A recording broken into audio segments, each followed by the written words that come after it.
I look at it like this, he's the CEO of a company, and I'm inputting, I got one division of that company. And we work hand in hand on that. And like I said, it's a brother relationship, and I think we get along great. I think he trusts me. He knows I'm a loyal person, and I've always been kind of like a protector. He and I have gone way back to K-State days. He was with me at Wisconsin, has been with me. This is my third institution. He and I play off each other really well. He knows what I like to do and how we like to do it. We're recruiting the all-around person. And that's Coach B. I mean, that's how he's always been, and that's why I think, when we say the uncommon man, that's what we really, we're looking for. Somebody that fits us. Coach, I remember talking to Coach, and everything in coaching is your bonuses and stuff like that. And I was like, Coach, I want, if we rank this high, I would like a bonus, stuff like that. He said, we don't do that. He said, don't get that in your mentality, because we're going to recruit guys that fit what we do. Yeah, we're going to get some 4 stars and a 5-star here and there, but you're going to be banked on how your team is built with that core body of it.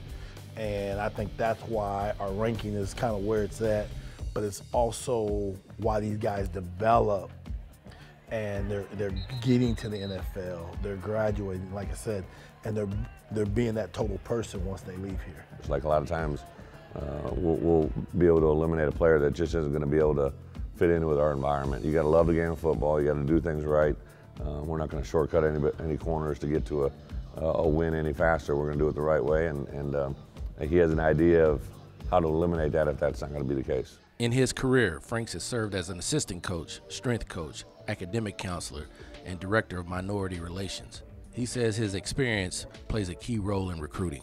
Being in all those roles, and now being in the role I am now, where I get to kind of watch it, and so I can give suggestions, or I've been a coach, I've been on the academic side.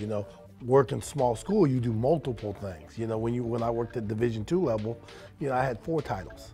When I worked at the SCS level, I had 3 titles. So at those levels, you learn you got to do it all, and then you get up here and you're kind of in one division. But I can kind of look and say, hey, here's something that we did that helped us over here, or here's something that we do that. Because like here we do recruiting, but we also in charge of the transition, which once we sign a kid all the way until he goes to his first class, that's also under the recruiting department.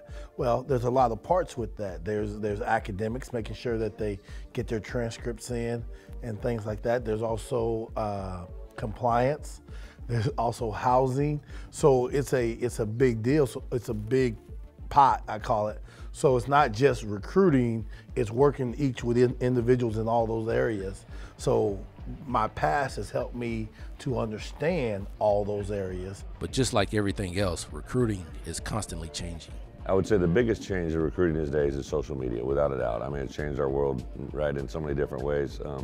So the ability to use social media advantageous as far as contacting them, but also to get information in front of them, to understand what's in front of them from other people.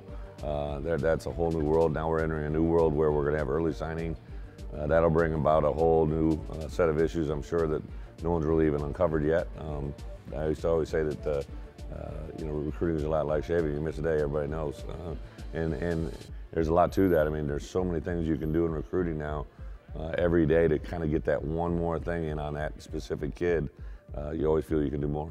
EK says he and the coaching staff can't do it alone. We have a great staff, and that's one of the big things for me is getting people in there that I trust, getting people in there that know how to do it, kind of know how Coach B expects it, how I expect it, and then that's what we just work on.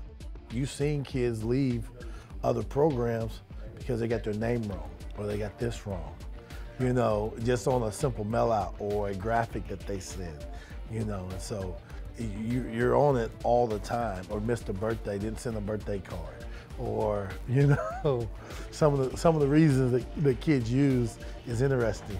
So you got to be on point. Frank says there's still one obstacle they have to overcome when recruiting players to Arkansas. Well, I think the stereotype people make of Arkansas,